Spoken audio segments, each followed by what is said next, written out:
Alors, on va démarrer la paracha de Tazria cette semaine. Alors, on va lire le texte ensemble et on y réfléchit. On est page 646 dans ce chumash, le bleu.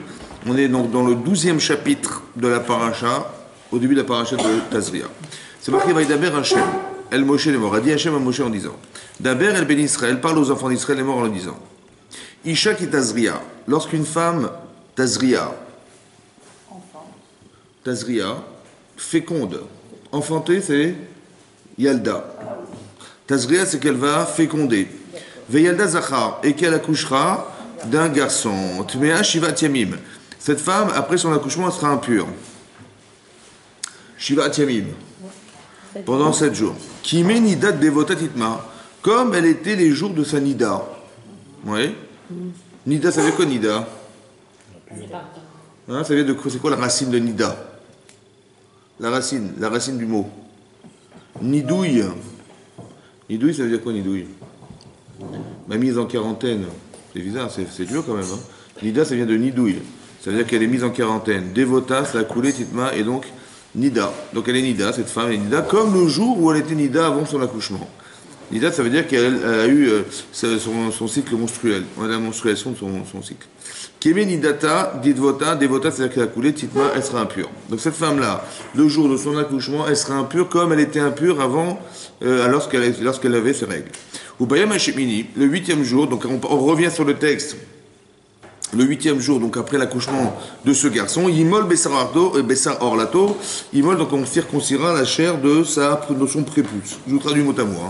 Ou Shloshimium, donc elle sera impure 7 jours, n'est-ce pas, cette femme? Mais en Shloshimium, 30 jours, ou Shloshet Yamim et 3 jours, donc 33 jours, Teshev Bidme Taora, elle s'installera Bidme Taora, dans des jours de purification. Tahara, la Tahara c'est la purification, Bechol Kodesh le Tigar, tout ce qui est Kodesh, tout ce qui est saint, elle ne touchera pas, parce que vous savez qu'à l'époque, il y avait des troumotes, on faisait des prélèvements pour des Kohanim, d'accord, du Maaser, de tout ce qui est Kodesh, des animaux qu'on consacrait. Hachem, il ne faut pas qu'elle touche à tout ça. Et vers l'Amigdash, il ne faut surtout pas qu'elle rentre dans le Beth Amigdash. Alors qu'elle est impure. Ad Melot Imetaora, lorsqu'elle aura rempli ses jours de Tahara, ça veut dire les 33 jours.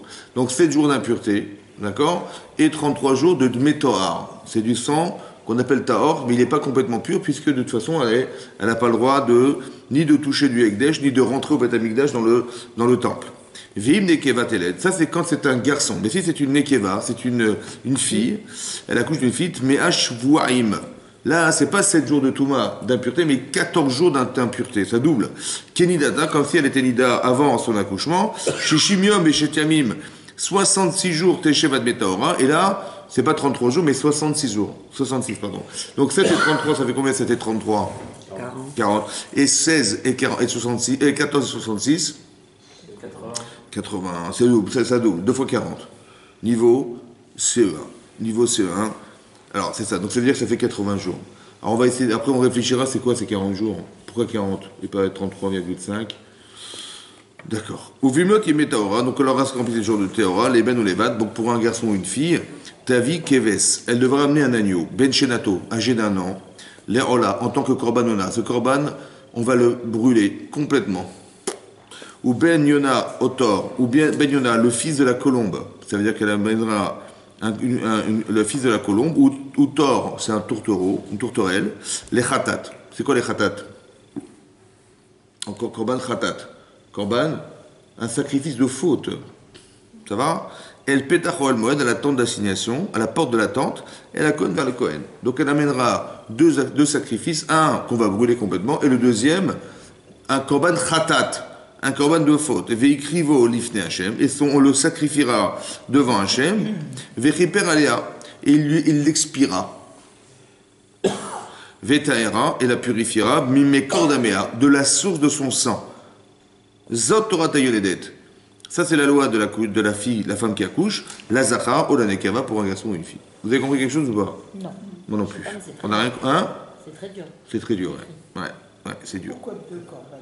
Ouais, exactement. Voilà. On va essayer on va s'interroger. On pose des questions ou pas? Ouais. On est un peu critique, c'est pas grave? Ouais. Allez, on y va. Maintenant, comment on va dire? D'abord de comprendre pourquoi une femme, elle doit être Nida. Nida, c'est-à-dire qu'elle a des pertes de sang. D'accord? Ça, c'est une chose à comprendre. Pourquoi la femme en particulier? Pourquoi elle devient impure? Parce qu'elle est nida. Ça va? Pourquoi le jour de son accouchement, elle est nida autant que si elle n'avait jamais accouché de sa vie? Bon. Pourquoi ça dure 7 jours?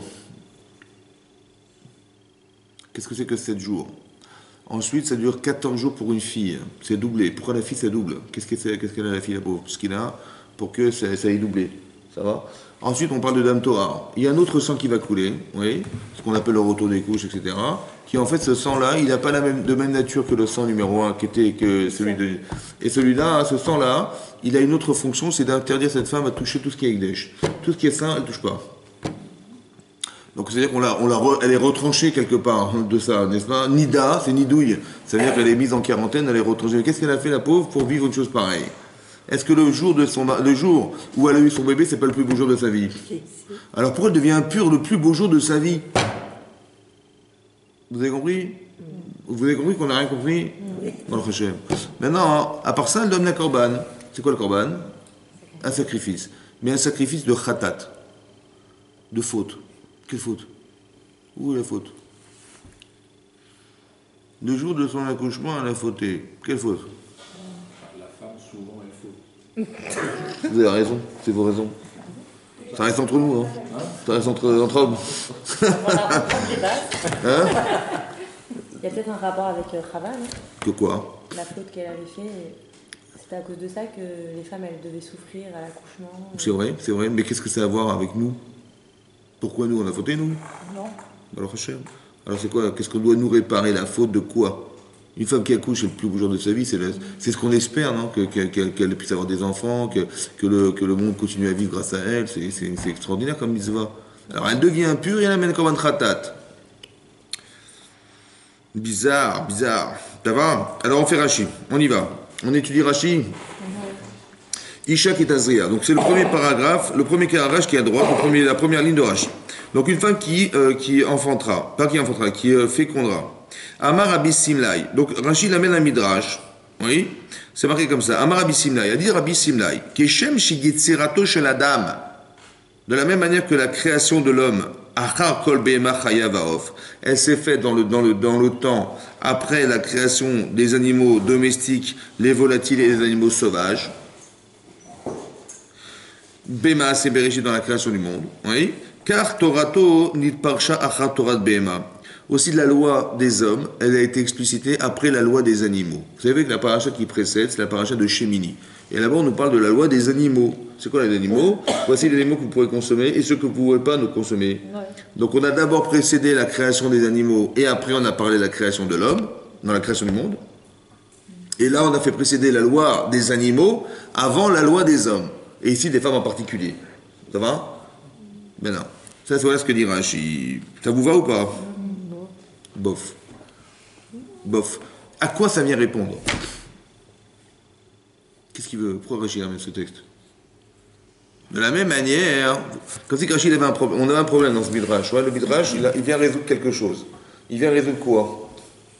Ici, de la même manière qu'on a parlé de la création des animaux avant celui des hommes, alors on a parlé aussi des lois des animaux avant ceux des hommes. Ouais. Bon, la question que je vous pose est la suivante. Pourquoi c'était nécessaire de parler de la création des animaux avant ceux des hommes? Et en quoi c'était important de parler des lois des animaux avant ceux des hommes? La loi des animaux, ça veut dire, ben voilà ce que vous pouvez consommer, ça vous pouvez pas, n'est-ce pas? Ça c'est les lois. Et ben là on nous dit, voilà, une femme elle est comme ça, c'est les lois des animaux, les hommes des hommes.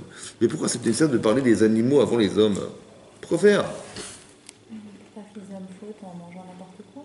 Mais pourquoi c'est nécessaire d'en parler avant? Ben dites-moi, voilà, on va parler, attendez, entre parler des animaux ou parler des hommes, vous choisissez quoi? Des êtres humains, vous parlez de quoi? Les êtres humains. Hein? Les êtres humains. Et là la Torah fait l'inverse. C'est quoi l'enseignement?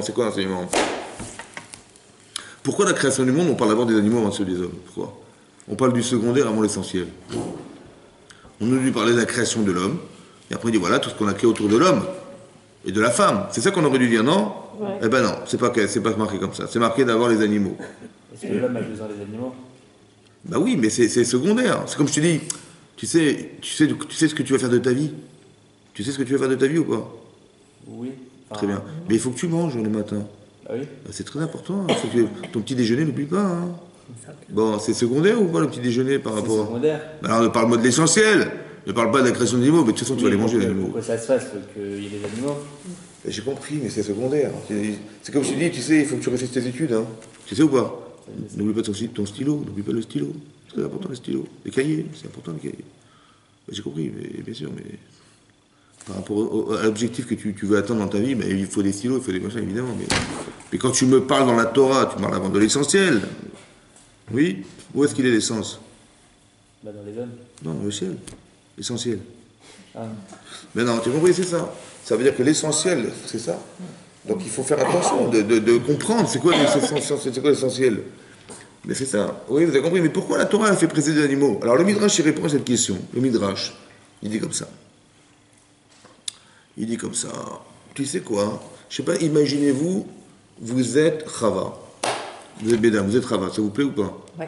Très bien. Messieurs, vous êtes Adam Arishon, le premier homme créé de la création. Et vous vous réveillez le matin, vous venez d'être créé, et vous avez une vision de l'univers. Parce que Adam, il voyait l'univers. Comment vous n'êtes pas estomaqué devant ça? Bon. Et Hachem, il vous dit, tout ça, c'est pour vous. C'est pas trop grand? Non, c'est bien. C'est pas trop grand, c'est pas un cadeau... Hein? C'est énorme, c'est énorme. Mais nous, on est des petites poussières dans tout ça. Qu'est-ce qu'on va faire dans l'univers, nous? Qu'est-ce qu'on va faire dans l'univers? Moi, je vais créer l'univers. Mais c'est pour nous montrer quoi? C'est pour nous montrer quoi qu'il a fait ça? Les cadeaux que Hachem nous a fait, quoi. Pourquoi faire? C'est trop grand. C'est trop grand. Il est partout. C'est trop grand. C'est un cadeau, c'est trop grand. Mais ça permet de relativiser À quoi? la place de l'homme, du coup, par rapport au... Mais S'il n'y avait rien d'autre que l'homme... Cadeau. on pourrait pas- Cadeau. Là, vous parlez de... Il faut être humble dans la vie. Mais c'est pas un cadeau. Les cadeaux. Hachem, il vous a offert un Boeing 747 avec un pilote et du gasoil et du... C'est un beau cadeau ou pas? Ouais, c'est pas Mais le qu'est-ce que c'est qu'un aéroport avec un avion privé devant l'univers? C'est énorme l'univers. C'était trop grand l'univers. Pour nous, mais on n'est rien. Un seul homme dans l'univers. Bon, ça montre quoi? Ça montre plusieurs choses déjà. La première, qui n'est pas la deuxième. Ça montre plusieurs choses. La première chose que ça démontre, c'est qu'on est énorme. Nous, on croit qu'on n'est rien. Mais si on n'était pas grand-chose, Hachem aurait été obligé de créer un monde aussi grand? Non. Ça veut dire que quoi? Ça veut dire qu'on est beaucoup plus que ce qu'on croit. Mais est-ce que physiquement, on est plus que ce qu'on croit? Quand vous voyez la Terre dans l'univers, c'est rien du tout la Terre dans l'univers. Et quand vous voyez un homme sur la Terre dans l'univers, c'est quoi? Un homme sur la Terre dans l'univers, c'est infiniment rien. Ok? Seulement cet homme là-bas et cette femme, ils ont une neshama. Combien elle mesure cette neshama? Énorme. Elle est infinie. Donc est-ce que le monde pour la neshama, il est trop grand ou il est trop petit? Trop petit. Et le corps dans l'univers, le monde, il est trop grand ou il est trop petit? Trop grand. Trop? Le Trop grand. corps. Trop Quand vous grand. voyez un être humain, son corps dans l'univers, Trop grand. quand vous voyez la planète Terre, son univers, c'est le corps de la Terre, son univers, c'est quoi? Poussière. Donc quand vous voyez un homme sur la Terre dans l'univers, c'est rien, hein? Qu'est-ce qui est petit?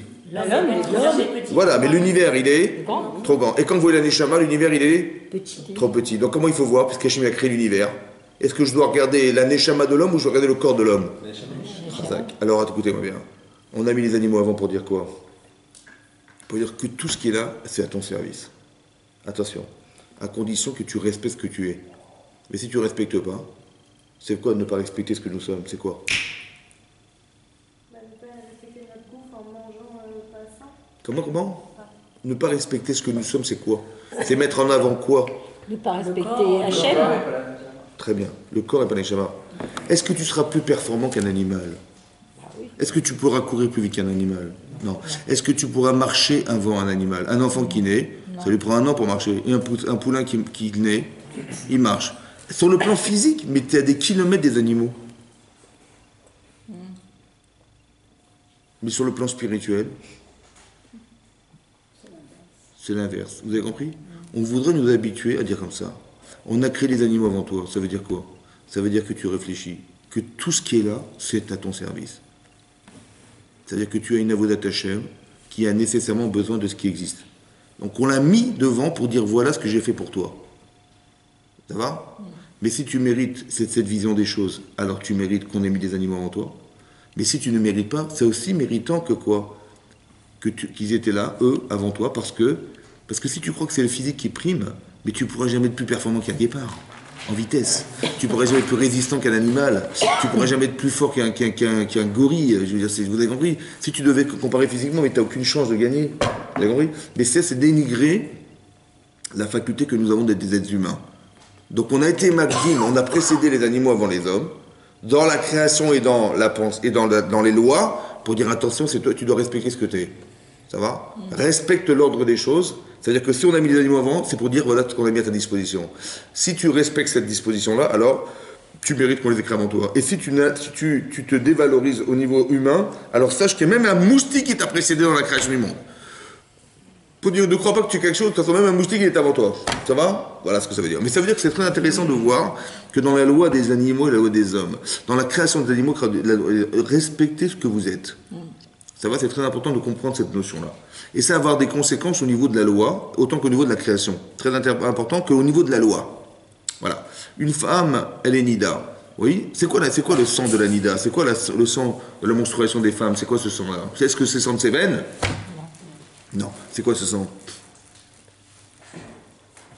C'est le bébé qu'elle a pas eu. Non, c'est quoi le sang? Le sang, c'est quoi? Non, le bébé, c'est pas le bébé. Non, enfin. C'est quoi le sang? Hein? C'est quoi le sang? Non, mais là, dans le cas où elle vient d'accoucher, vous le dites? Même avant, déjà, avant qu'elle accouche. Il y a du sang qui coule. C'est quoi ce sang? C'est ça. Est-ce que c'est le même sang qu'elle a dans les veines? Non. Non. En fait, à quoi il sert ce sang? Ouais. Ce sang, il va se concentrer sur la paroi de l'utérus. Que lorsqu'il y a fécondation entre l'ovule et le spermatozoïde, ça se greffe dans l'utérus et l'ovule, il va se nourrir de ce sang. Il va grossir avec ce sang. Et si il grossit, il va monter dans l'utérus, après ça va être un bébé. Et sinon, il va s'écouler. Ça va? C'est ça le sang. Le Baal HaTurim, il explique pourquoi 7 jours. Elle attend 7 jours. Parce que 7 jours, ça veut dire 2 choses. Soit c'est 7 jours de joie, soit c'est 7 jours de peine, de deuil. Comme ça, le Baal HaTurim explique que le Baal HaTurim, c'est un commentaire qui est dans le Chumash. Il dit que 7 jours de la femme qui n'a pas eu de bébé parce qu'on a vu ce sang couler, oui, c'est comme un jour de deuil pour elle. Parce que comme c'est qu'il y a potentialité de vie qui n'a pas été réalisée, elle fait le deuil de ce qui n'a pas pu vivre. Ça va? Mais d'où ça sort, ça? Pourquoi c'est la femme qui doit subir ça? Vous m'avez dit parce que Chava. Ça va? Où est-ce que c'est marqué ça? Oui? Regardez, ouvrez la paracha. La paracha de Bereshit. C'est marqué là-bas comme ça. Quand la femme a fauté, vous vous rappelez de ça? Comment on fait la vache? Alors, c'est marqué comme ça.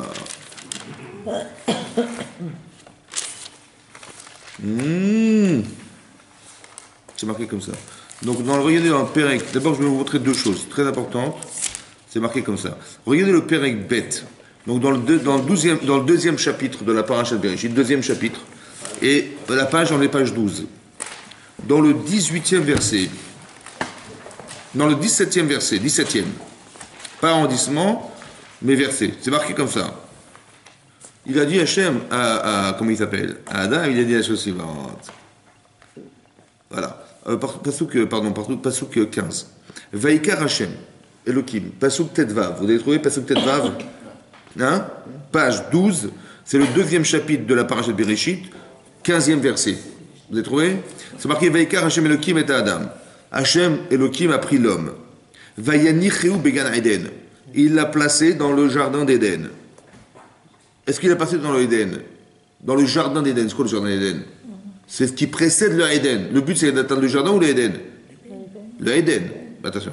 L'Ovda ou le Shomra. Il avait une mission de l'Ovda, de le travailler, ou le Shomra, et de le conserver.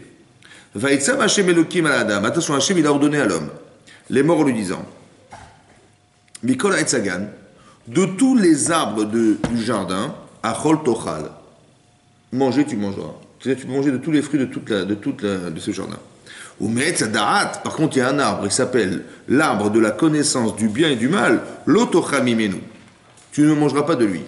Ki Beyom Ochalcha Mimenu, parce que le jour où tu consommeras de cet arbre, Mot Tamut, mourir tu mourras. C'est grave, hein. Donc il a ordonné de ne pas consommer cet arbre et s'il mange, il va mourir. Ça, vous avez trouvé le pasouk? Très bien. Alors je saute maintenant. Pasouk, alors Pérec, le troisième chapitre. Troisième chapitre, là-bas c'est marqué la chose suivante. La page, c'est la page. La page, c'est la page 18. Alors, troisième chapitre, Pasouk Tetzaïn. Vous avez trouvé? Tetzaïn, vous avez trouvé? Chadak.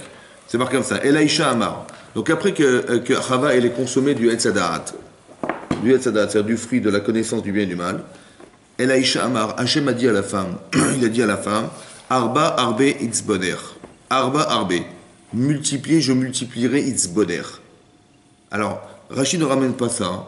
Vous voyez ce commentaire, mais la Gemara dans Hiruvin Dafkouf, elle dit comme ça. C'est quoi Arba Arbe? Arba Arbe. Multiplier, je multiplierai. Il dit, c'est le sang de Nida. Que la femme, après qu'elle ait fauté, elle a eu son cycle menstruel. C'est là que ça a démarré. Après la faute de Chava. Avant, il n'y avait pas de sang. Après, il y a eu Arba Arbe, donc les mots Arba Arbe, multiplie, je multiplierai, c'est ça. Itzboner, c'est la souffrance. Ouais.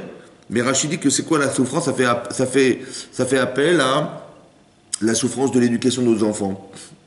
Arba Arbe Itzboner. D'accord? Ça fait partie de ça. Eroner, c'est la grossesse. D'accord? Et dans la souffrance, tu accoucheras des garçons. D'accord? C'est la troisième chose. Ça va? Donc, Arba Arbe Itzboner, c'est Damida, le sang qui s'écoule. Itzboner, c'est la souffrance d'éduquer ses enfants. Sa'ar Gidul Banim. Eroner, c'est la grossesse. Et Teldi Banim, tu accoucheras dans la douleur. Ça va? Voilà. Moi, c'est ça qui m'intéresse. Arba Arbe, c'est-à-dire qu'après qu'elle ait fauté, c'est là qu'elle a eu ce sang qui a coulé. Avant, non. Mais non, c'est quoi le sang qui coule? On a dit, c'est quoi le sang qui coule? C'est la capacité qu'avait de façon embryonnaire, le fœtus d'exister. Et ça n'a pas pu se faire, donc elle va, entre guillemets, comme si qu'elle devait porter le deuil de ce qui aurait dû vivre. Maintenant, comment se comprend le deuil? C'est angoissant quand même. Hein? Est-ce qu'une femme, elle pense à ça quand elle... Et elle est Nida, elle porte le deuil comme quoi? Elle porte le deuil quand elle accouche comme elle était avant. Mais c'est pas logique. D'après le Palatourim, quand une femme, elle perd du sang, oui, elle est en deuil de ce qui a dû vivre. Mais elle ne peut pas être en deuil de ce qui est né, puisqu'il est né. L'enfant est né. Il dit, elle est née à Nida comme si elle était avant en Nida. Mais non, c'est pas possible, puisque quand elle était Nida avant, ben, c'est parce que l'enfant qui aurait dû vivre, il n'est pas né, n'est-ce pas? Comme le poisson, il n'est pas né. Et là, comment vous dire? Et là, il est né, l'enfant, il est né là. Au contraire, elle devait être d'une pureté extraordinaire. C'est quoi la logique? Bon. Ça y est, Shema, elle est. Comment? La Yishema, elle est très élevée. Donc, Mais. c'est quoi la logique? Qu'elle est Méanida, elle est impure, n'est-ce pas? Comme si elle avait jamais accouché. Mais non, mais c'est l'inverse. Quand elle accouche, elle est théora vivante parce qu'elle donne de la vie. Elle est pure, et à ce moment-là, je comprends, mais elle ne peut pas être impure comme si qu'elle était impure sans avoir accouché, c'est pas possible. C'est pas logique. Alors ça veut dire quoi? Hein? Ouais, c'est ça, intéressant. On parle de quoi? On a dit comme ça, quand on a mangé du Etzedaat, c'est pour ça que je vais ramener ce texte. Ouais.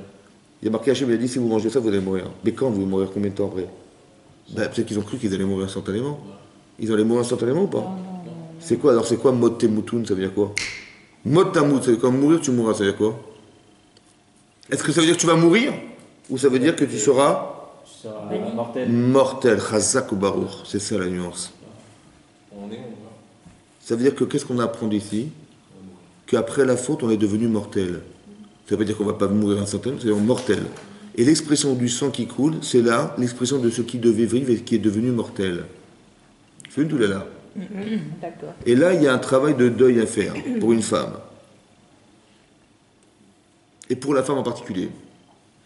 Qui c'est qui a fauté la première? La femme. Qui c'est qui a entraîné la mort? Hein? C'est la femme. La femme, ça veut dire que c'est très important qu'une femme comprenne ce principe. C'est très important ça. C'est pas de la philo. Hein.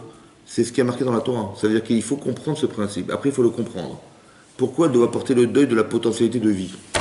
Et c'est quoi porter le deuil? Là, ça veut dire qu'avant, ils étaient- Est-ce que c'est logique le deuil d'abord?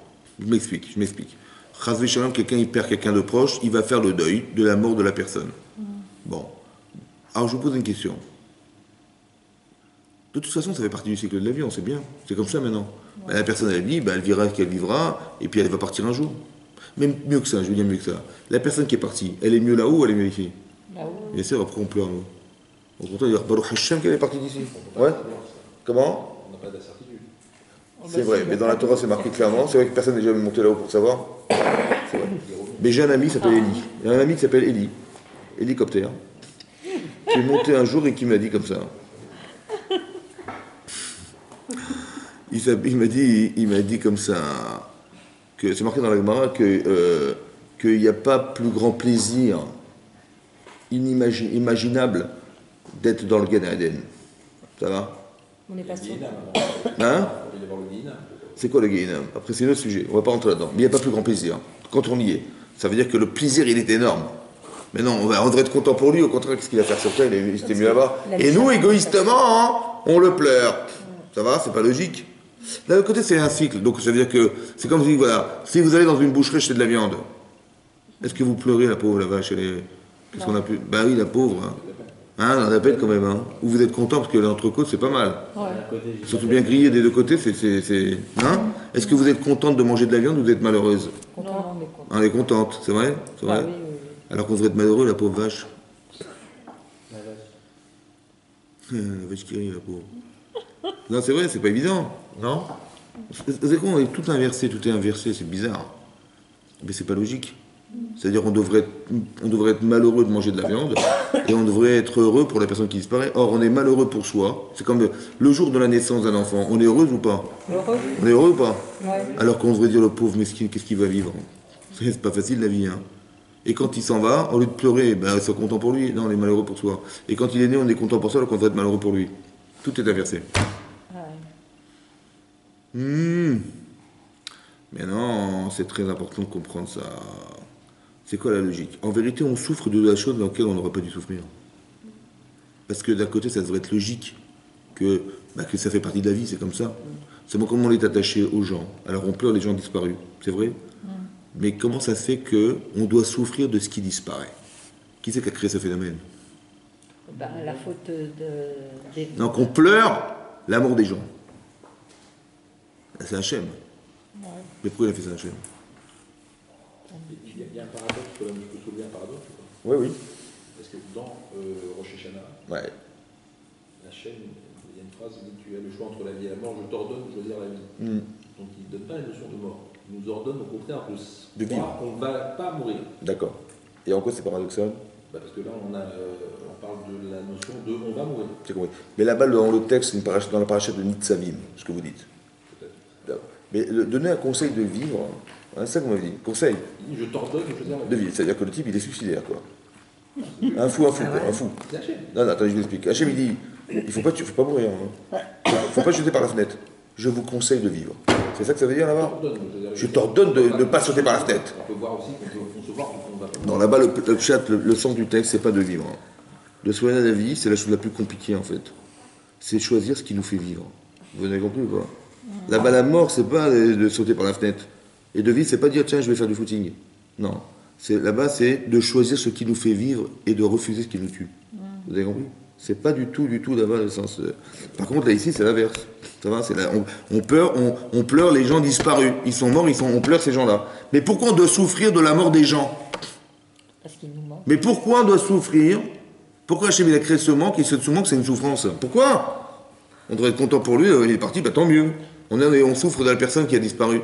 Non, c'est pas logique, c'est pas normal. Qu'on doive souffrir. Ou alors on l'accepte.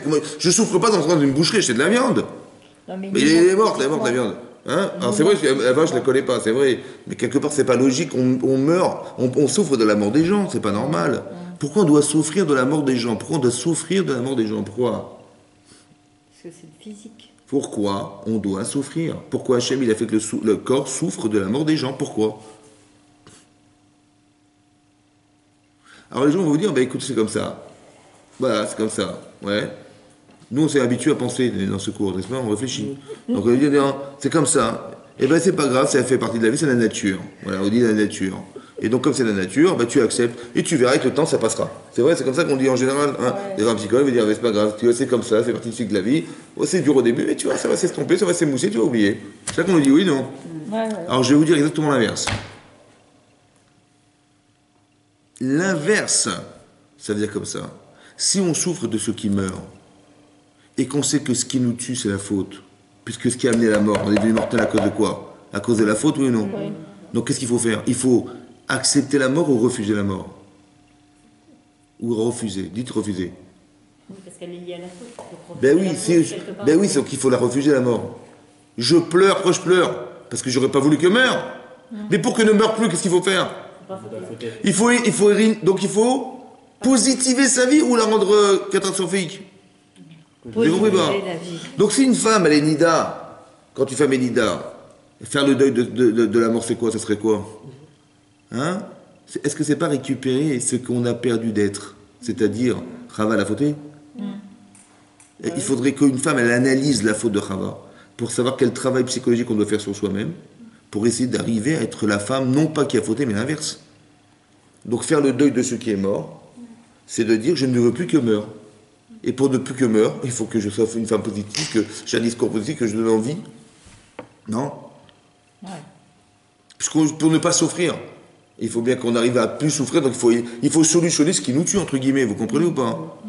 Donc c'est à la fois la joie de savoir que, la joie et la peine, ça veut dire que la peine de savoir que ça disparaît, oui? Parce qu'un garçon, ça dure combien de jours? 14. 7. Et une fille? 14. Pourquoi? Pourquoi ça double? Parce qu'il doit réparer sa faute aussi. Pardon? Parce que le deuil, c'est quoi? C'est qu'une femme, elle va engendrer un garçon. Ses enfants, il va vivre ou pas? Mais est-ce qu'il est mortel? Oui. Très bien. Elle fait le deuil de ce qui est mortel. Mais une fille, c'est quoi une fille? Elle est mortelle et elle va engendrer du mortel. Mortel, elle va engendrer du mortel. Ça veut dire? Double peine. 2 fois 7. Mais c'est très important, ça veut dire que quoi? Ça veut dire qu'il y a un travail à faire avec son garçon et sa fille, c'est pas le même. D'accord? 7 et 33, ça fait 40. Où est-ce qu'on retrouve le chiffre 40 dans la Torah? Ça vous dit quelque chose ou pas? Les 40 jours de quoi? Moshe Rabbeinu est monté 40 jours sur le mont Sinaï. Le déluge, il a duré combien de jours? De pluie, 40 jours et 40 nuits. Combien mesure le mikvé d'une femme? 40 CA. À quel âge il s'est marié, Yitzhak? 40 ans. Combien de jours, d'années on est resté dans le désert? 40 ans. Combien de jours on doit prier? Combien on a de temps pour prier pour changer le sexe d'un enfant? 40 jours avant la conception de l'enfant, après la conception, on a 40 jours. Mais c'est quoi 40? C'est quoi le facteur commun des 40? Tout ce que je vous ai dit là, c'est quelques exemples. Mais c'est quoi le facteur, le dominateur commun des exemples que je vous donne? C'est quoi 40? Hein? C'est quoi? Je sais pas, on était en désert, on a reçu la Torah, il a fallu attendre 40 jours, mais on était content après 40 jours. Avant le déluge et après le déluge. C'est qu'il y a un cadeau dans l'attente. C'est un seuil pour dire que quoi? Il va y avoir une nouvelle ère. Après 40, c'est une nouvelle ère qui va s'ouvrir. C'est ça 40. Ça va? Quand des fois on fait une prière, on Oui. dit la faire pendant 40 jours. Khazak, il y a beaucoup d'exemples. Mais pour dire quoi? Il va y avoir un changement radical au bout du 40e. Vous allez basculer sur autre chose. 40 ans, c'est la chorma. Quoi, avant on est bête?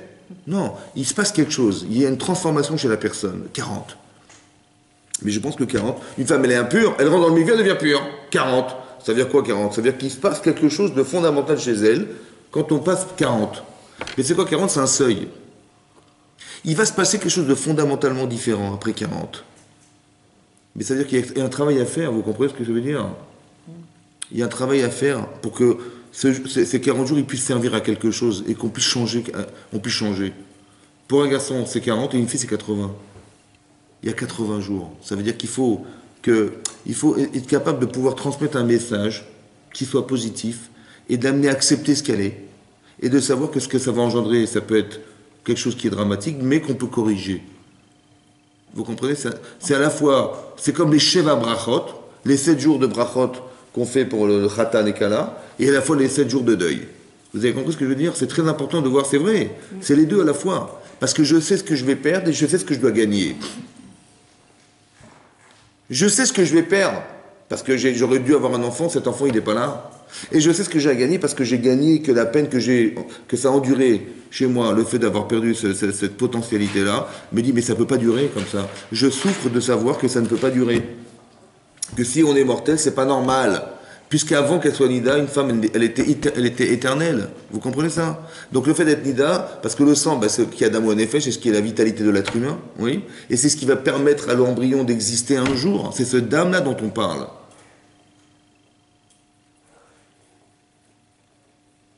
Le korban khatat qu'elle apporte la femme, c'est le korban de khatat, de Chava. C'est-à-dire qu'à l'origine, il y a quelque chose à déterminer, oui, qui est de nature féminine, oui, et qu'il faut déterminer pour savoir à quoi se correspond ce korban. Comme si qu'on véhiculait tout le temps cette défaillance qui était celle de Chava d'un jour, et qu'on porte en nous en tant que femme, qu'on porte, et qu'on doit un jour corriger. Ça veut dire comme si que toutes les femmes de la terre entière, et les juives en particulier, elles avaient une fonction qui était, parce que faisant partie de cette femme d'origine, l'origine c'est la femme, c'était elle l'origine, ouais, comme si que l'embryon originel c'était elle, et que tout ce qu'elle a engendré ressemble à ce qu'elle est. Ça va? Ou bien que quoi? Que tout ce qu'elle est n'est que la somme de tout ce que vous êtes. Ça veut dire que toutes les femmes du monde, elles sont concentrées dans une seule femme. Comme on dit, Avraham Avinu, on est les enfants d'Avraham Avinu. Mais on n'est pas ses enfants. Mais oui, parce qu'on était tous, en vérité, concentrés dans un seul homme. Toute l'humanité était concentrée dans Adam. Toute l'humanité masculine était concentrée dans Adam Arishon. Et toute l'humanité féminine était concentrée dans une seule femme. Donc quand cette femme faute, en vérité, c'est quoi qui faute? C'est l'humanité qui choisit de fauter. C'est pas qu'on dit, tiens, à cause d'elle, on est là aujourd'hui. Non. Parce que c'est pas... Il y avait des milliards de femmes qui allaient naître un jour dans l'univers, et madame, on a pris au hasard, on a tiré la boule, hop, on a pris madame Chava, allez, vas-y, débrouille-toi. Non, c'est pas ça le fait. Ça va? C'est qu'on dit, ah, tu vois, à cause d'elle, voilà ce qui nous est arrivé dans l'histoire. Non. C'est qu'en vérité, elle représente l'humanité féminine. Donc la tendance féminine, c'est elle.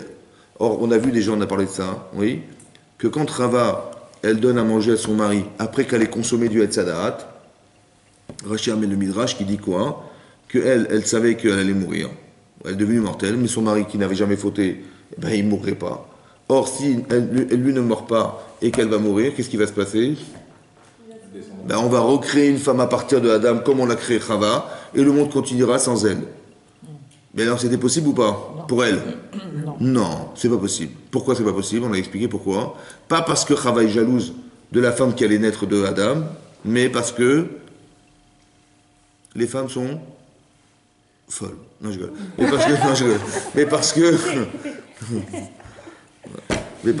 Mais pourquoi? Parce que la femme sait qu'elle est née de l'homme. Et si elle sait qu'elle est née de l'homme, c'est qu'elle est associée à l'homme. Donc qui c'est qui peut être la femme de l'homme? Ça peut être que moi. Donc si mon mari, avec qui il pourra vivre? Il ne pourra pas vivre avec une autre femme que moi.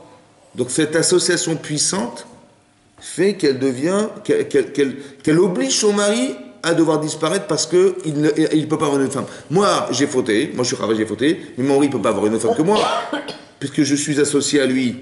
D'accord? Et donc cette association fait qu'il faut qu'il meure avec moi. Il est où le c'est beau, hein? Mais il est où le bug? Il n'y en a pas. Mais si, il y en a un, parce qu'elle a fauté. Parce qu'elle a pensé à elle. Elle a pensé à elle. Comment elle aurait dû faire? Qu'est-ce qu'elle aurait dû dire, à votre avis? Comment elle aurait dû réfléchir pour ne pas arriver à ça? Elle aurait dû dire, je ne faute pas pour pas... Non, elle a fauté maintenant, qu'est-ce qu'on fait? C'est-à-dire qu'il y aura une autre femme et qu'il y aura une autre histoire. Et lequel? Terminus. Voilà. C'est ça qu'elle aurait dû dire? Comment? Condamner son mari. Comment? Elle a condamné son mari. J'ai compris, mais comment elle, ça c'est pour son mari. Elle dit, mais moi j'ai fauté, j'assume. Ouais. D'accord, mon mari, il va vivre, il aura une autre femme que j'assume, donc moi je disparais. C'est ça qu'elle aurait dû penser? Oui. Ça c'est la solution évidente. Vous avez raison, c'est ça qu'elle aurait dû penser. Mais elle aurait disparu. Et ça serait quoi la solution positive? Elle se repentit, c'est peut-être pour essayer de demander. Mais qu'est-ce qu'elle va se repentir? Mais bon, ok, mais je veux dire, elle va retrouver son mari ou pas? Ah bah non, non. c'était compliqué. Vous vous rappelez qu'une fois on a fait un cours, qui était un peu plus long que celui-là, un cours. C'était comme ça. C'était comme ça, on avait dit comme ça. Quand, comment elle s'appelle Sarah, Ben, elle n'avait au pas contraire. d'enfant. Elle n'avait pas d'enfant. Elle Elle était stérile. Est-ce que vous trouvez logique que Hachem il va créer le clan Israël à partir de femmes stériles? C'est normal ça? Non. Tout est tout stérile. C'est bizarre. Bon, Hachem, c'est Hachem. Qu'est-ce qu'il veut? c'est logique ou pas? Dites non, dites non. Non. Très bien. Donc c'est pas logique. Mais il faut comprendre pourquoi c'est pas logique. C'est quoi la logique alors? Hachem, qu'est-ce qu'il veut? Mais j'ai pas dit qu'il fait pas alors Hachem, mais nous on veut comprendre, on veut pas dire on accepte. On dit pas, ben c'est comme ça. Ici on fait l'inverse, on essaie de comprendre. Tout n'a pas de logique. Ah, s'il n'y a pas de logique, alors on arrête tout. C'est la Torah, sinon ça sert à rien. La question c'est pourquoi On il a fait choisi. comme ça, regarde, on fait comme ça. Sarah, elle avait accepté de prendre une autre On est comme ça nous.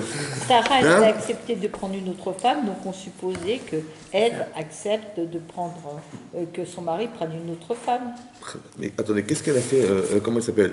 Qu'est-ce qu'elle a compris à votre avis, Sarah? Attendez, Sarah elle vit avec Abraham Avinu. Elle n'a pas d'enfant avec Abraham Avinu. Voilà. Ils vivent 10 ans en Eretz Israël. Elle est espérée par le mérite de la terre d'Israël. Elle aurait des enfants, elle n'a pas eu d'enfant pendant 10 ans. Qu'est-ce qu'elle a fait alors? Elle a dit à son mari, Prends une autre femme. Prends une Hein femme. Prends une autre femme. Prends qui une c'est qui femme. propose? Attendez, imaginez-vous une femme, elle n'a pas d'enfant. Qu'est-ce qu'elle espère pas toute sa vie? Elle espère pas toute sa vie que Son quoi? mari. Que son mari la quitte. Bah oui. Qu'est-ce qu'elle fait elle? Elle dit mais non, mais il n'y a pas de problème. J'ai mon ami, ma meilleure amie, tu vas l'épouser, on n'a aucun problème. C'est féminin ça? Non, pas du tout. Bah, très cher. Elle a dépassé son. Mais c'est pas féminin, c'est caractère. c'est fou ce qu'elle a fait là. Elle a dit mais je te propose Agar. C'est qui Agar? Ça, c'est la femme. Hein, la femme de ménage. Ouais. Aspirateur ou sans aspirateur? Je sais pas. Sans aspirateur. Sans aspirateur, évidemment. Avec une serpillière, évidemment. Est-ce que vous pensez une seconde qu'Abraham, il va épouser une femme de ménage? Il paraît que c'était une reine, une princesse. C'était une princesse. Ouais. D'accord. Qu'est-ce qu'il a dit son père quand Sarah elle est arrivée en Égypte, il a voulu l'épouser, je sais pas quoi, et finalement, il y a ce qu'il a pris sur la tête. Il a dit, mais c'est des gens exceptionnels. Il dit, tu n'as rien à faire chez nous. Ça va? Je préfère que tu sois une servante chez Abraham et Sarah, que tu sois princesse en Égypte. Mais une servante, quoi, c'est quoi une servante? Femme de ménage, tu laves la vaisselle? Mais non, c'est quoi une servante? Une élève. L'élève. Comme nous on dit, on est Eved Hashem, on est des esclaves. Hein, les esclaves de Dieu, nous? Non. Eved Hashem, c'est qu'on sert Dieu. Tu vas servir Sarah et tu vas apprendre d'elle, parce que ta vraie professeure, c'est pas ta professeure qui est en Égypte, c'est elle, ta vraie professeure, c'est vrai. Qu'est-ce qu'elle a choisi pour son mari? Sa meilleure élève. La plus distinguée, la plus... C'était elle, c'était Agar. Ouais. Elle a marqué- Après, on l'appelle Ketura. Pourquoi Ketura? Parce que Maasera qui est Kétoret, elle avait des actions qui étaient parfumées comme les Kétoret, les encens. Tellement elle était tzadikette. Vous avez compris? Maintenant, il a pris cette femme-là. Elle a dit peut-être, ou là, il badé Mimena. Peut-être que je construirai par elle. Elle a dit elle, peut-être que je construirai par elle. Tu vas construire quoi? J'ai pas compris. Elle a dit, voilà, je vais te donner Agar et j'espère, ou là, Ibané Mimena, je construirai par elle le clan Israël. Donc sur le livret de famille, il y aura marqué quoi? Il y aura marqué Abraham, Agar et Sarah. C'est possible ça ou pas? Non. Alors qu'est-ce qu'elle dit, je construirai quoi par elle? C'est quoi construire par elle? Peut-être qu'elle savait qu'en faisant ce geste, Hachem lui donnerait la possibilité d'avoir des enfants. Mais c'est logique ça? C'est logique ou pas? Non. C'est quoi la logique? Peut-être que la logique, hein, ça reste entre nous. Hein. La logique, c'est de réparer la faute de Chava. Que la deuxième solution, c'était de dire, peut-être que je vais assumer que mon mari l'épousera une autre femme que moi. Et que la triangulaire fera hein, que le monde continuera à vivre avec nous trois. Vous avez compris ou pas? Pas qu'elle va mourir Chava, mais qu'elle acceptera qu'elle assume sa faute et dira, ben voilà, je n'ai pas mérité d'avoir Adam, ouais, et qu'on fera une triangulaire. Et ça, c'est réparateur. Ça veut dire quoi? Elle a mis son féminin de côté pour le clan d'Israël. À la différence de quoi? De Chava, qui a préféré tuer son mari, entre guillemets, pour ne pas souffrir à l'idée qu'il avait épousé une femme qu'elle. Est-ce que vous comprenez ça? C'est quoi la souffrance dans l'accouchement? C'est quoi la souffrance? Pourquoi une femme doit accoucher dans la souffrance? Pour réparer Pourquoi elle doit avoir une grossesse qui est la nausée dans les... C'est normal, ça? Pour réparer la faute. Mais pourquoi? Parce qu'elle n'était pas gentille. Non. Donc il faut taper sur les doigts. Évidemment, c'est comme ça, comme à l'école. Ou pas? Pourquoi elle devait souffrir? Pourquoi? Hein? Comme à l'école. On met les doigts et on tape sur les doigts. Hein? Ben oui, c'est comme ça qu'on apprend. C'est quand on frappe les enfants qu'ils comprennent très vite. C'est vrai ou pas? J'ai un peu de mal à... Hein? C'est comme ça. On a expliqué une fois comme ça. Si Chava, elle a pensé que son mari ne pouvait pas épouser une autre femme qu'elle. Parce qu'il y a l'idée que c'était possible, c'était une souffrance pour elle. Pour ne pas qu'elle souffre, il fallait qu'il disparaisse. Ouais. Parce que s'il va continuer à vivre avec une autre femme que moi, pour moi, c'est une souffrance insupportable. C'est vrai ou pas? Ouais. Donc qu'est-ce qu'il lui dit Hachem? Tu sais quoi? Puisque tu n'as pas voulu souffrir et que tu as, entre guillemets, proposé à ton mari de mourir pour ne pas souffrir, il va mourir pour ne pas souffrir, alors est-ce que tu serais d'accord de souffrir pour faire vivre? C'est ça la réparation. Vous comprenez ça? Parce que égoïstement, on a dit non, non, non, non, non, non. Il faut pas qu'il vive mon mari, parce que s'il va vivre, il y aura une autre femme que moi, c'est pas possible. Mais encore une fois, hein, par association, hein.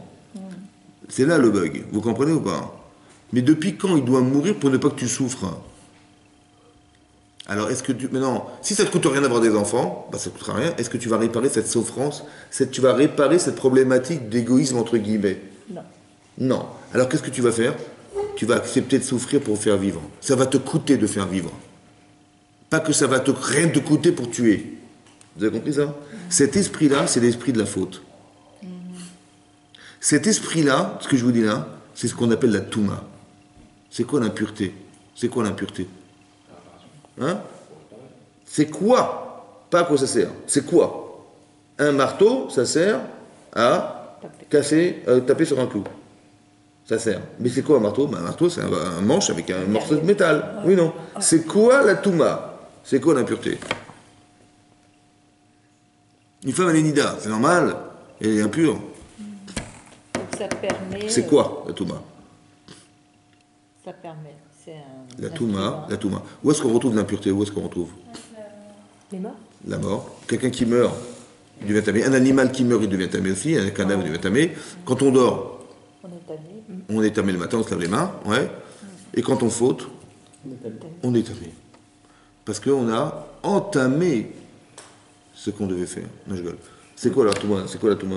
C'est quoi le facteur commun entre la mort, dormir Ça n'a pas d'objectif, ça n'a pas... Voilà, on avait expliqué comme Chazak Ubaour. On dit que la touma, c'est l'état de ce qui n'a pas de finalité. La touma, c'est ce qui n'a pas de sensibilité. La touma, par exemple, quelqu'un qui est mort, vous lui parlez, il ne vous répond pas. Vous le pincez, il ne ressent rien. Vous lui demandez de vous répondre, il ne vous répond pas. Il n'entend rien, il ne parle pas, rien ne marche. Ça va? Ça, physiquement, vous comprenez ça? Mais ça se comprend aussi spirituellement. On avait donné l'exemple de Pharaon, vous vous rappelez? Bon, dites-moi, quand quelqu'un est prisonnier et qu'on réclame une rançon, on paye ou pas? C'est une mitzvah de payer. Pourquoi on paye? Pour le libérer. Donc, qu'est-ce que vous comprenez par là? Qu'entre l'argent que vous avez à perdre et la liberté des autres, qu'est-ce qui est prioritaire? La liberté. Donc la liberté et l'argent, la priorité c'est la liberté. Chez Paro, c'est l'inverse. Pourquoi c'est l'inverse? Parce que le bruit que les gens font, parce que quoi? Pourquoi c'est l'inverse? Parce que lui, qu'est-ce qu'il fait lui? Ben, il dit, mais attendez, on vient le demander de libérer les petits d'Israël. Moshe et Aaron vient de dire, écoutez, il faudrait libérer les enfants d'Israël de l'esclavage. Il dit, ah bon, vous avez le temps de réfléchir, messieurs? Ah bon, vous avez le temps de réfléchir à vous libérer? Je vais vous rajouter du travail. C'est-à-dire que lui, la priorité, c'est quoi? C'est le pouvoir. C'est ce qu'il a gagné. Vous avez compris? Mais pourquoi c'est inversé? C'est bizarre, c'est inversé chez lui. Comment c'est possible? Il n'y a pas de sensibilité. Demandez-lui de remplacer un esclave. Demandez-lui de remplacer un esclave. Il ne peut pas. Qu'est-ce que ça veut dire? Pourquoi c'est inversé? Pourquoi c'est la logique est inversée? Pourquoi c'est inversé? Il a mis le corps avant l'âme. En fait, il a inversé les valeurs. Mais pourquoi il n'arrive pas à raisonner? Parce qu'il est dans l'impureté. Pourquoi il n'arrive pas à se dire, mais oui, c'est vrai, vous avez raison, on ne met pas le corps avant l'âme, c'est pas logique. Et pourquoi il n'arrive pas? Vous savez pourquoi? Parce qu'il est mort. Hein? Parce que s'il est mort, il a pas... Parce que c'est ça la Touma. Écoutez-moi bien. L'état de Touma, c'est quoi? C'est que quand on fait une avéra, quand j'ai décidé, moi, d'utiliser mon pouvoir au détriment de la vie des autres, cet esprit-là, ça s'appelle de l'impureté. Ça veut dire quoi? De l'insensibilité, de l'indifférence. Mais ça s'appelle l'impureté, ça, vous comprenez ou pas? C'est comme si que vous lui dites, comme si que vous lui pincez le bras, Vous dites, mais tu te rends compte de ce que tu dis là? T'es fou, quoi. Là, ils vont vivre une vie d'esclavage pendant 210 ans, messieurs, et toi, t'es peinard. Sur ton trône, là-bas, ça va, tout va bien. Ça va? Les gens, ils meurent sur les coups, ça te dérange pas? Je dis, mais non, vous êtes en train de réfléchir, au contraire. Vous avez compris? Mais ça, l'état de ce qu'il est, le monsieur, là. Mais c'est de l'impureté, ça veut dire quoi? Il y a quelque chose qui ne vit pas chez lui. Vous le pincez, vous le pincez, il ne bouge pas. Ça s'appelle la Touma. Mais d'où elle vient cette Touma, cette impureté? Elle vient du choix de l'homme. Il ne faut pas croire qu'une avéra, c'est neutre, vous savez. Quand on fait une avéra, on investit en nous quelque chose qui fait partie de l'avéra, qui est l'esprit de la faute. Et quand on fait une mitzvah, c'est exactement l'inverse. Veit kadishtem, veitem kedoshim. Vous vous sanctifierez, ça veut dire ce qu'on dit, c'est-à-dire je me distingue des autres parce que je fais une mitzvah. Je me distingue des autres parce que je me refuse à fauter. Mais quand je dis je ne veux pas fauter, c'est que j'accepte ce que je dois être. Donc je renforce l'idée que je suis fort dans mes convictions pour me refuser à polluer ma vie en faisant une bêtise. Ça va ou pas? Donc je fais ce travail, c'est bon? Maintenant qu'est-ce qu'il fait Hachem? Vitem kedoshim, vous serez kadosh. C'est Hachem qui va vous donner la Kedusha. C'est quoi la Kedusha? La sensibilité que vous avez choisi de vivre. Quand j'ai dit je veux faire une mitzvah, j'ai une sensibilité qui m'est donnée. Et quand je me refuse à faire une avéra, j'ai une sensibilité qui est même plus forte que de faire une mitzvah qui m'a été donnée. La distinction maintenant, quand vous dites mais je ne peux pas faire ça, ça se fait pas. Ou je dis mais ça me dégoûte de voir un truc pareil. Mais d'où ça vient? Mais ça vient de la Kedusha que vous avez construite. Ou l'indifférence, c'est la Touma, c'est ce qui est mort. Vous comprenez ou pas? C'est l'état. Mais c'est quoi? Mais c'est la conséquence de ce que nous faisons. Quand vous faites un choix de mitzvah, vous vous purifiez. Comment vous dites, mais quoi? Oui, c'est logique, il a fait des trucs. L'habitude faisant, voilà. Non, c'est pas vrai. C'est que vous avez fait un choix. Le simple choix que vous avez fait de faire la mitzvah, ça vous a donné l'occasion d'être pur. Ça veut dire qu'Hachem, il vous a donné cette capacité à l'être. C'est un choix qui vient d'Hachem après. Ce que ça remplit, c'est Hachem qui remplit. Et ça nourrit chez vous la sensibilité de vouloir faire la mitzvah. Une mitzvah en entraîne une autre. C'est pas mécanique, c'est émotionnel. J'ai tellement envie de retrouver le plaisir que j'ai eu de faire la mitzvah. Mais d'où tu as le plaisir, toi? Parce que tu as décidé. Et comme tu as décidé, alors Hachem il t'a donné. C'est un cadeau du mon Dieu, ça. Et l'inverse aussi est vrai. C'est marqué dans le Midrash Rabbah, Parashat Bo. C'est marqué là-bas. Que quand Paro, il a refusé de libérer Israël, Hachem a dit la chose suivante. Hachem. Ata metame et atzmecha. Ah, tu te rends impur. Parce que tu as fait ce choix de les conserver esclaves. Un immossif, je te rajoute de l'impureté sur ton impureté. Une couche. Laquelle couche? Parce que quand il a dit, ah, vous avez tant de réfléchir, je vais vous rajouter du travail. Mais comment il a osé dire un truc pareil? Le rajouter du travail. C'est cruel. Mais c'est ça l'impureté qui a été rajoutée. Vous comprenez ou pas? Il a simplement fait le choix de dire, non, mes intérêts avant tout. C'est de la touba, ça. Quand Chava, elle a dit à son mari, elle a dit, prends du Etzadat. C'est-à-dire qu'elle a proposé qu'il meure au détriment de sa souffrance personnelle. C'est une touma, ça. Vous comprenez ou pas? On n'a pas le droit de penser comme ça. C'est ça la nida. On doit faire le deuil de cette réflexion-là. On doit faire le deuil de penser que le centre, c'est moi. Ce qui me dérange, je l'élimine, et ce qui m'arrange, je le conserve. Non, on ne réfléchit pas comme ça. La preuve, c'est qu'on est d'accord de souffrir pour faire vivre. Vous avez compris? C'est exactement l'inverse. Ça va nous coûter de faire vivre, ça va nous coûter de faire... Mais pourquoi ça nous coûte? Pourquoi d'éduquer nos enfants, c'est dur? Vous savez pourquoi? Combien tu vas donner de ta vie pour les autres? Mais la carence, en vérité, que tu vois, elle t'a servi à te construire. Autant que ce que tu vois en face de toi, c'est peut-être ce que tu as engendré. Elle est bonne, celle-là. Donc quand tu corriges l'autre, tu corriges qui? Toi. Mais toi-même. Vous avez compris ou pas? C'est ça la tahara, la pureté. Mais ce raisonnement-là, il faut comprendre que c'est ça un peu le deuil. De faire le deuil de ce qui est mort, c'est de refuser ce qui est mort. Et de refuser ce qui est mort, c'est de faire vivre ce qui est mort. Pas d'accepter ce qui est mort. Vous avez compris? C'est comme dire, c'est comme ça j'ai fauté, je meurs avec. Non! Si tu fais une triangulaire, tu vas faire vivre ce qui est mort. Parce que tu vas vivre, et la personne qui va vivre, elle va vivre avec ton mari. Et on sera tous les trois. Plutôt que d'accepter, plutôt de dire non, moi j'accepte, j'ai fauté, j'arrête. Non! C'est quand on fait tes chouvas. Qu'est-ce qu'on fait quand on fait tes chouvas? Qu'est-ce que vous croyez qu'on fait quand on fait tes chouvas? Ben oui, c'est ça. Mais ça veut dire que c'est quoi? C'est pour mourir avec ou vivre avec?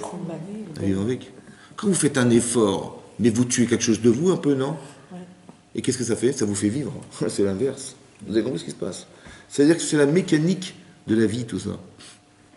C'est d'accepter l'idée qu'on doit passer par, entre guillemets, une petite mort pour... Vous voyez qu'à la fin des temps, c'est tellement fondamental qu'à la fin des temps, il y aura Triot Ametim, la résurrection des morts. À partir de quoi?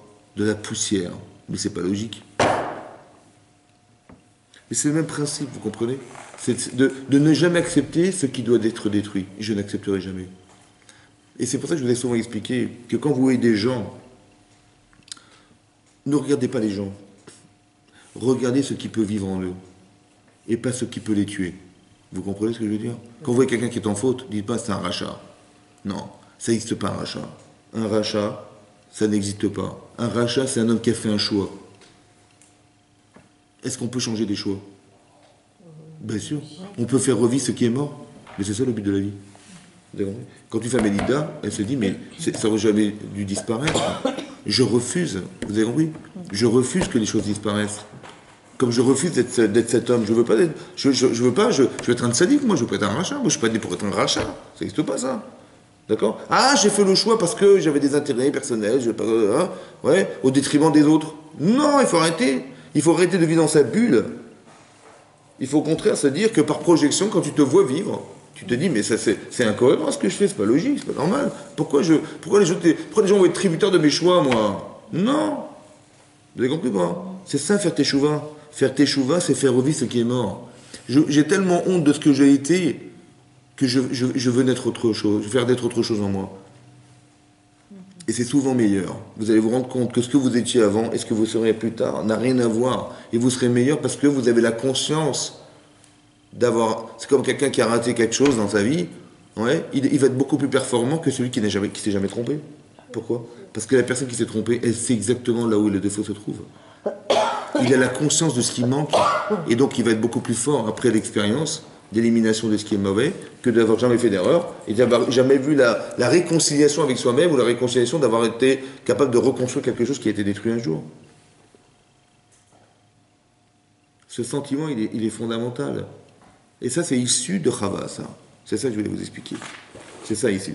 Que Korban Khatat qu'elle amène la femme quand elle accouche, c'est pas le Ramban, le Ramban Agma dit que la femme regrette d'avoir eu un enfant parce qu'elle a tellement souffert pour l'avoir qu'elle dit jamais plus j'aurai d'enfant. Donc elle amène un korban khatat, un korban de faute d'avoir juré de ne plus avoir d'enfant. Ça c'est le pshat, pas le sens littéral. Mais le pshat profond, je pense que la femme elle porte en elle quelque chose qui est de l'ordre de on est devenu mortel à cause d'une avéra. On est devenu mortel, pas mort, on est mortel. Et nous on veut que la mort s'arrête un jour. Qui est un jour qui est très amétime, la résurrection des morts, qu'on puisse vivre l'éternité. Mais ce qui nous empêche d'être éternel, c'est la faute. Alors, mais la faute, c'est l'égoïsme. La faute, c'est le penser qu'à soi. La faute, c'est, vous avez compris, c'est ça la faute en fait. Il ne faut pas regarder ce que vous faites, il faut regarder ce que vous pensez. Parce que c'est la conséquence de ce que nous faisons.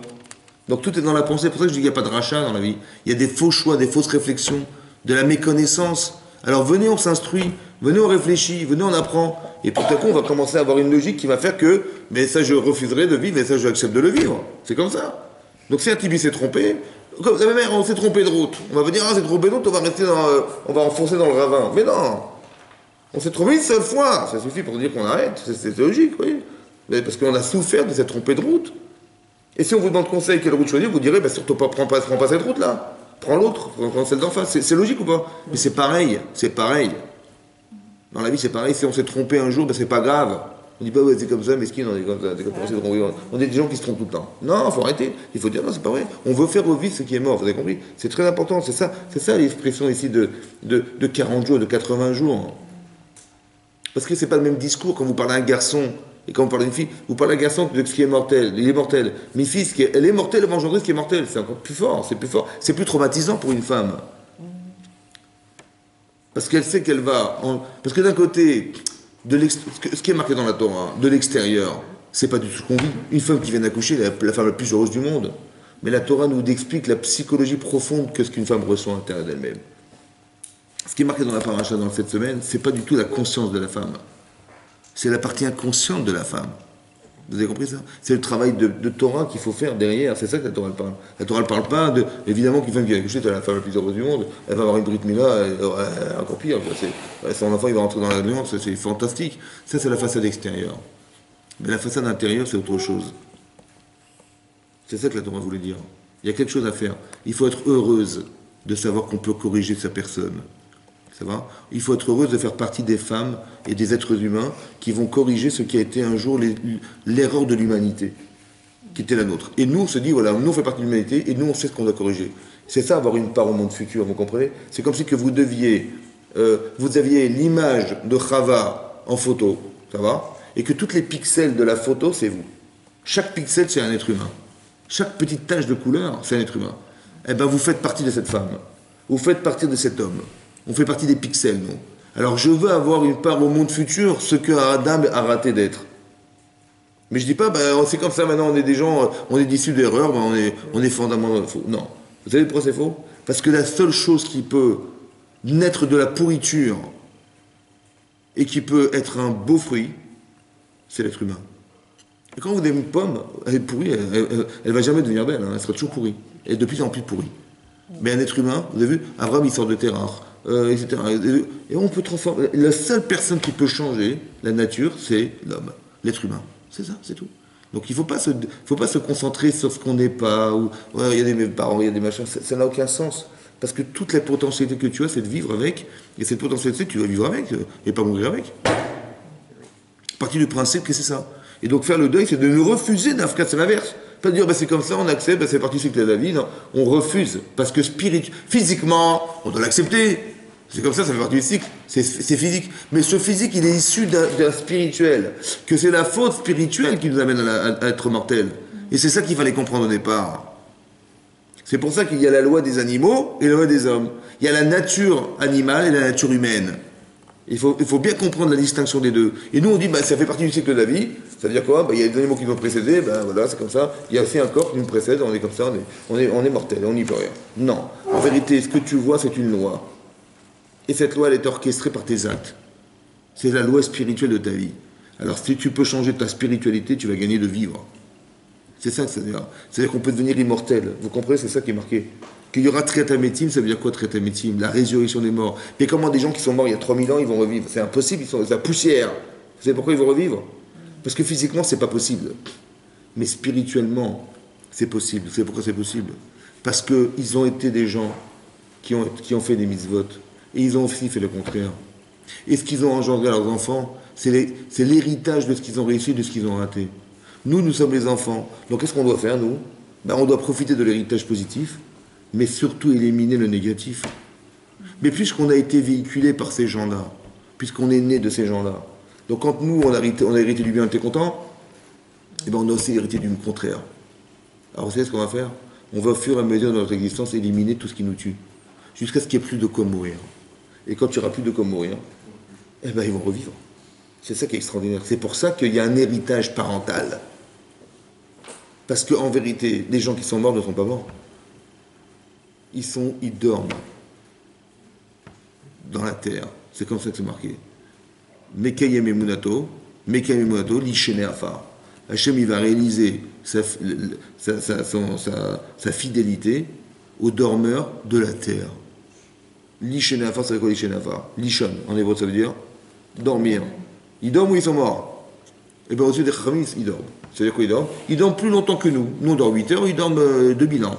Mais ils dorment ou pas? Pourquoi ils doivent dormir? Pourquoi ils ne sont pas morts? Vous savez pourquoi? Parce que ça continuera à vivre. Parce que ça continue à vivre. Un petit peu, vous avez compris ou pas? Par exemple, vous allez pèleriner Rabbi Shimon Bar Yochai. Bon, il est mort ou pas? Donc quand je me trouve devant son cercueil, je me retrouve devant quoi? Devant des cendres. Ça vous fait monter d'être devant des cendres? Non? Non. Mais ils ont pris quoi après devant des cendres? C'est n'importe quoi. Vous êtes devant le tombeau de Rabbi Shimon, vous dites Rabbi Shimon Bar Yochai, au tombeau de Rabbi Shimon Bar Yochai. Les gens ils vont à Ouman, ils prient devant le cercueil de Rav de Breslev. Ils disent, mais qu'est-ce qui reste de lui? 200 ans, il est mort, il ne reste plus rien. Il reste quelque chose ou il ne reste rien? La Neshama. Reste leur Neshama. Je vais vous dire ce qui reste. Il dort. Ça veut dire quoi dormir? Il n'est pas suffisamment vivant pour vous répondre, parce qu'il dort, mais il n'est pas complètement inconscient, parce qu'il dort. Vous avez compris ça? C'est quand vous priez devant ce cercueil, il est suffisamment conscient, endormi, pour pouvoir intercéder auprès d'Hachem pour vous, mais pas suffisamment vivant pour vous répondre. C'est ça dormir. Mais ils dorment, les gens ne sont pas morts. Les tzadikim ne meurent pas. Vous avez compris ou pas? On ne meurt pas. Il faut tout le temps retenir cette leçon. Les gens, vous voyez en face de vous, ils sont vivants. On cherche à faire vivre les gens, nous. On ne cherche pas à les critiquer, à les tuer. Quand on fait des choses, on tue les gens. Donc quand on est nida, on dit non, je tue plus personne, c'est terminé maintenant. Parce que je sais ce que ça veut dire mourir. J'ai pas envie. Donc quand je fais du lachon hara, mais je tue les gens. Quand je fais une avera, mais je me tue moi-même. Et je veux pas, moi. Je veux pas ressembler à Paro, moi. Je ressemble à Moshe Rabbeinu, moi. Je veux pas ressembler à Paro. Paro, c'est un égoïste. C'est ça d'abord, c'est la Touma. Vous avez compris, c'est la Touma. Il faut retraduire la Touma comme ça. Ça, une femme nida, elle était méa. Autant avant qu'après. Pourquoi? Parce que le point commun, c'est ce qui est mortel. On veut pas être mortel. Donc comme elle était nida avant, c'est une potentialité, mais ça reste mortel quand même. Mais si elle a un bébé, il sera mortel, vous avez compris ou pas? Et on veut plus de ça. C'est ça porter le deuil, c'est de plus vouloir. Et quand j'ai la simcha de savoir que je peux réparer ça, alors je fais Sheva Brachot, 7 jours de joie. Et quand je sais, je fais aussi 7 jours de deuil. Les deux sont vrais. Vous avez compris, c'est ça les 7 jours. Et les 40 jours, c'est de passer ce seuil. Il faut qu'on bascule sur autre chose. Il faut qu'on bascule sur quelque chose qui nous amène à être cohérent dans la vie. Et c'est cette cohérence qu'on va se passer. C'est ça les 40 jours. C'est ça les 80 jours. Il faut basculer. Mais il faut amener la korban. La conscience, la korban. J'amène la korban, je reconnais que je suis fauteur. Je sais que je porte quelque chose qui est de l'ordre de ce qui nous fait disparaître. Je ne veux pas, c'est terminé. Donc je fais tchouva et je suis mechaper. J'explie cette faute. Mais d'expliquer, c'est d'avoir la conscience de ce que j'ai à perdre.